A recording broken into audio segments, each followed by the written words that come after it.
Bonjour à toutes et à tous. Je vous écris aujourd'hui dans la peur, et donc je ne vais pas parler comme les autres fois de manière spontanée comme ça. J'ai écrit quelque chose que je vais lire, dans lequel j'explique tout, et je pense que ce sera la manière d'être le plus clair. D'accord? Ok. Bon. Bonjour à toutes et à tous.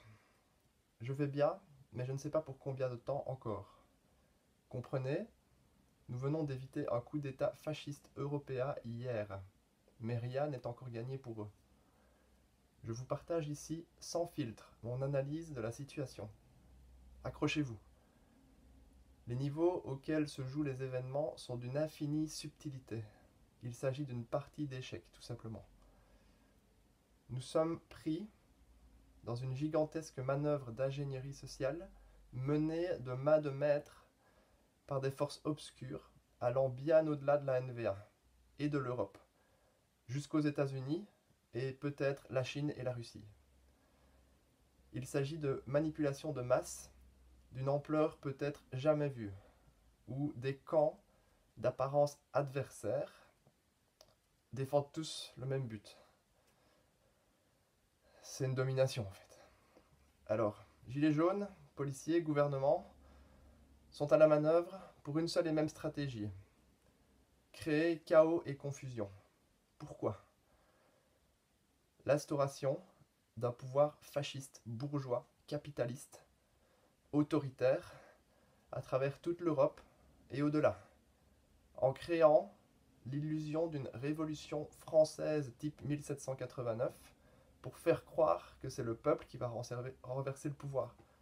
Alors que Macron et Michel ne sont juste que des gros pantards qui font partie du plan et qui visent à tomber pour faire croire que le peuple va les renverser alors que c'est le rôle, c'est une pièce de théâtre en fait.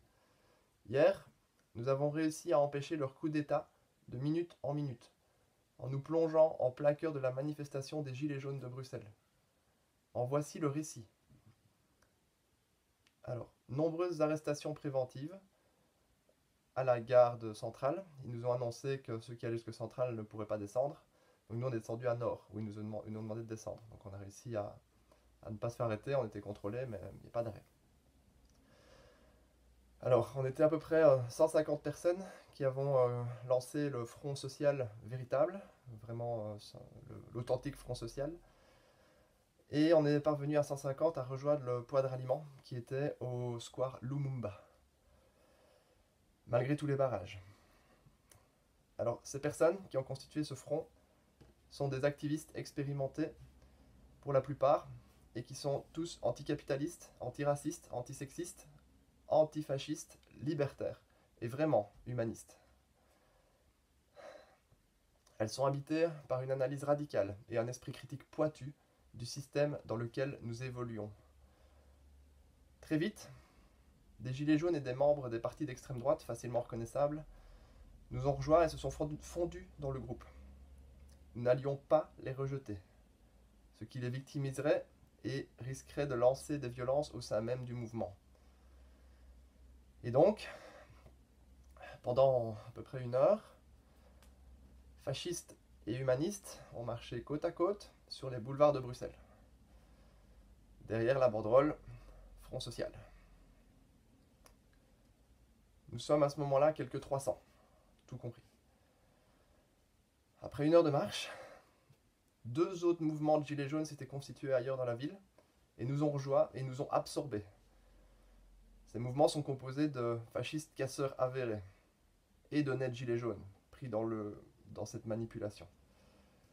Nous voilà à peu près 1000, avec la tension qui ne cesse de monter. Chacun sait que ça va péter au premier contact avec la police. Et nous, on est en plein milieu de ça. Nous, humanistes, lucides des enjeux, on est micro-minoritaires dans cette vague. Les premiers contacts avec la police ont lieu, et à un endroit où la police semble laisser un point faible, un accès vers un escalier. Ça cogne un peu, et les médias photographies s'agglutinent pour prendre l'action. C'est le moment pour nous de décider de passer à l'action. Une action visant à faire tomber les masques. Un compagnon se place à genoux, les bras derrière la tête, référence à la mise au pas manu militari par la police de jeunes étudiants en France, il y a 2 jours. Pour ma part, je porte 2 panneaux ainsi que mes vêtements Greenpeace. Alors pourquoi avoir fait ça comme ça? Greenpeace est ma protection. Les personnes qui m'évacueraient ou me violenteraient, sachant que je suis symbole de Greenpeace, montreraient leur visage fasciste. Par ailleurs, sachez que je nourris des doutes sur la fascisation de la structure de Greenpeace, possiblement gangrénée jusqu'aux plus hautes sphères, bien au-delà du bureau belge. Raison pour laquelle il s'agit d'un détournement d'un part tout à fait autonome de Greenpeace pour lui rendre ses lettres de noblesse et son essence d'origine. Le message numéro 1 que je portais était « Non au fascisme », au pluriel fascisme. Bisous.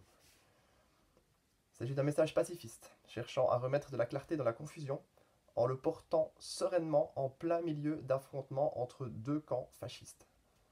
Policiers sous autorité de la NVA et gilets jaunes lidés par l'extrême droite. Message numéro 2. Je suis libre penseur. Deuxième protection fournie par... C'est assez drôle ça. Fournie par le journal propagande flamand gratuit dans la SNCB qui s'appelle Métro. Puisque la veille, ils m'ont fourni à travers de leurs articles la veille une arme que je pouvais utiliser contre eux. Parce qu'en effet, il y avait un article qui parlait d'un organe des Nations Unies qui présentait la Belgique comme étant le paradis sur terre des athées et des libres penseurs. Rien que ça, à la veille d'un coup d'état fasciste.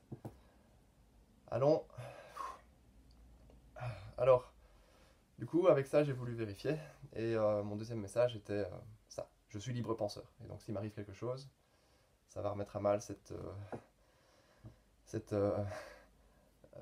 explication de la part des Nations Unies vantant le paradis qu'est la Belgique pour les libres penseurs.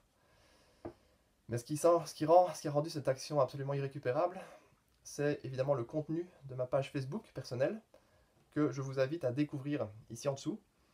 Les différentes publications, les dernières, en découvrir la totalité si vous le souhaitez, tout est là, tout le fil de réflexion est là, ainsi que la page Organise ta colère, qui a failli être récupérée aux alentours de 15-16 heures. Des groupes ont relayé ma page Organise ta colère comme étant le poids d'unification de tout le monde. Au moment où les Gilets jaunes étaient libérés et allaient s'apprêter à marcher sur le Parlement européen. Il y a encore des traces sur Facebook de ça. Bon, bref. Les activités louches et de blocage des activités sur mon compte Facebook depuis quelques jours en disent long. Cette vidéo d'ailleurs va peut-être pas rester, elle va peut-être disparaître rapidement.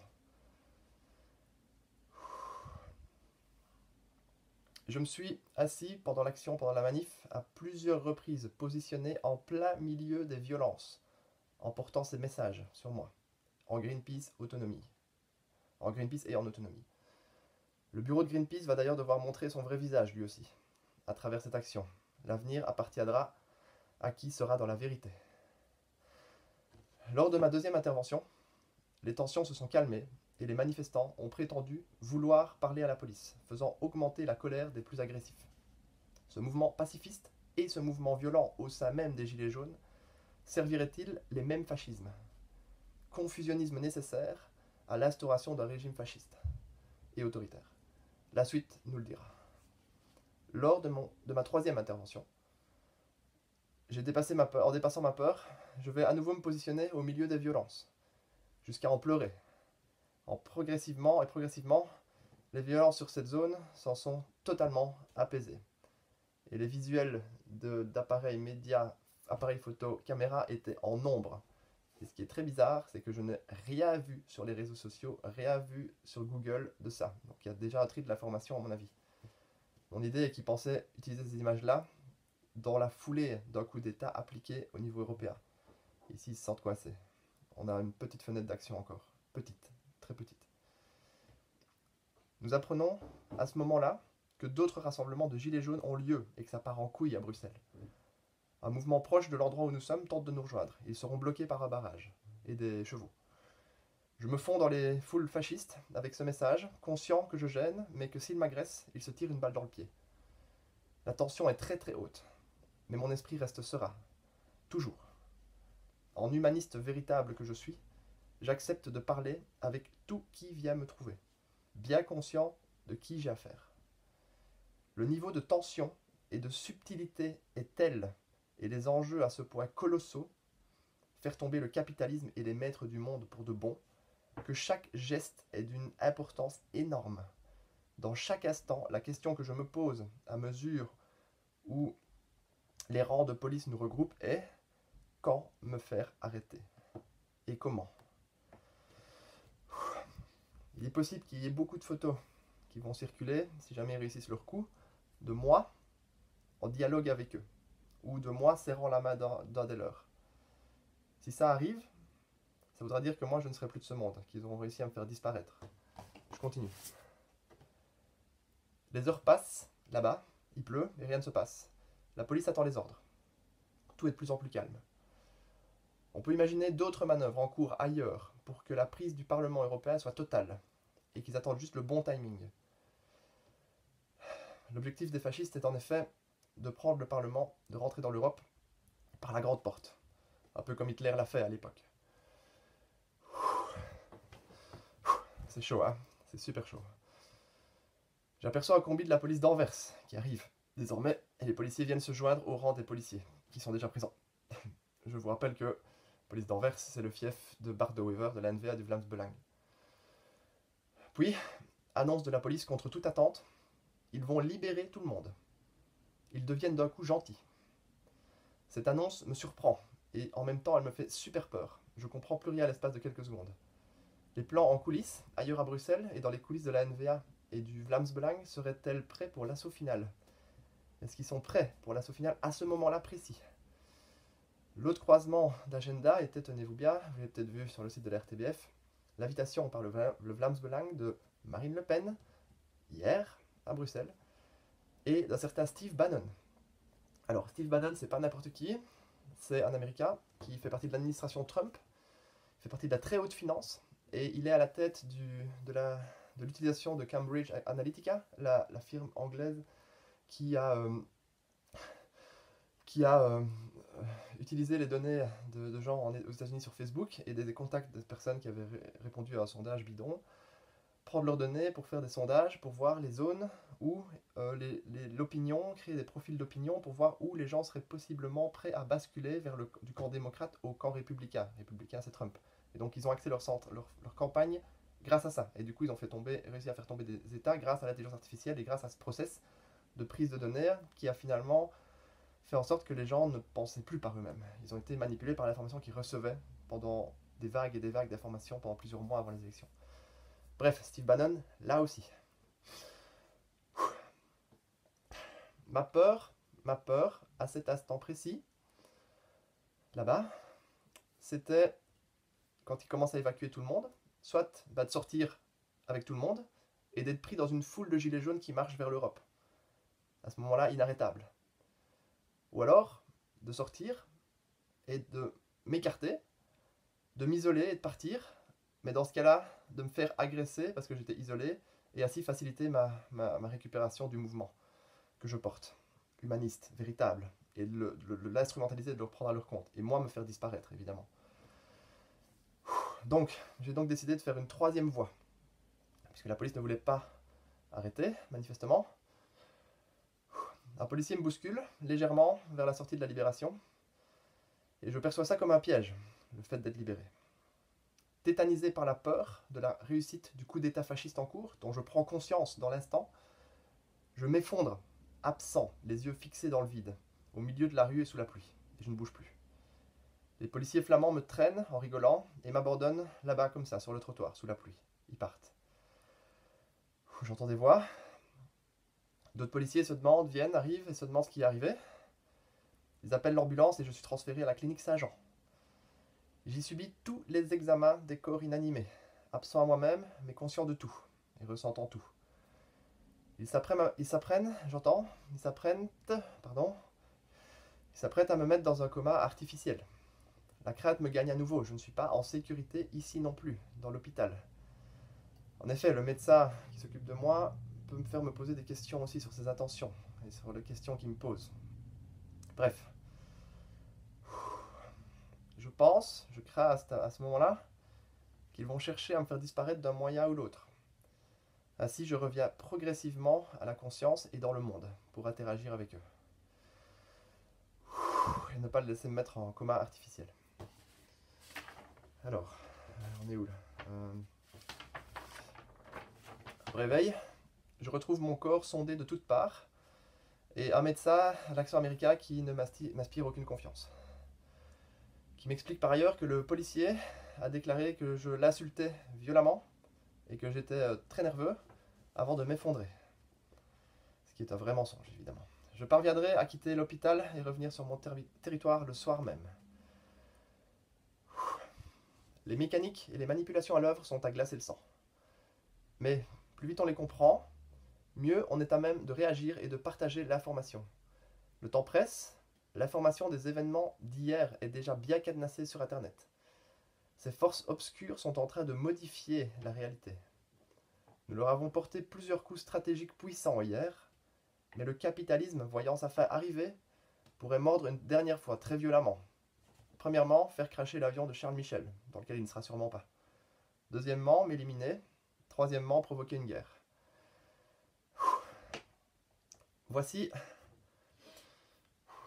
où nous en sommes, à l'équilibre sur un fil. Alors oui, je pense que ce sont ces jours-ci que se décide pour les 1000 années à venir du sort de l'Europe, si elle va devenir fasciste ou humaniste. Véritablement humaniste. À chacun d'en prendre conscience et d'en prendre ses responsabilités. Je vous aime toutes et tous, jusqu'aux fascistes, conscients ou inconscients du plan, depuis la population jusqu'aux plus hautes sphères de notre système. Une nouvelle ère des Lumières s'enclenche. Il faut qu'on soit à la hauteur de ça. D'une intensité proportionnelle à l'obscurité qui tente de s'abattre de toutes ses forces à l'heure où nous parlons. Sans obscurité, pas de lumière, c'est la base. L'heure du changement de paradigme et de la fin de l'organisation capitaliste de la vie sur Terre est arrivée. J'invite les cerveaux à la manœuvre de ce machiavélique projet que nous avortons ici même à se pencher en eux-mêmes pour cesser de déverser leur noirceur sur le monde. Je les invite à se remettre en question et à dépasser leur ego. On est avec vous. C'est dur, mais ça va être bien, je vous promets.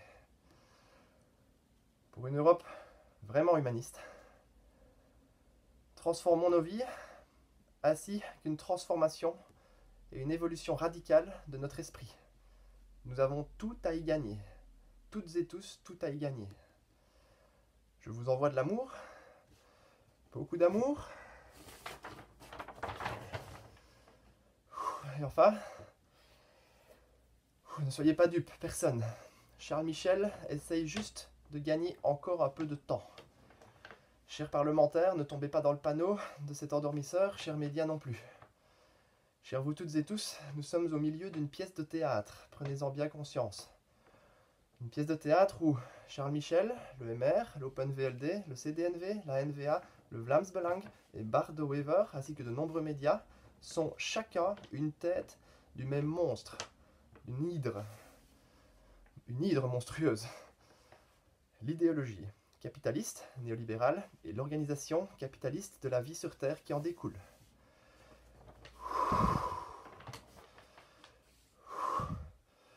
Pour la liberté.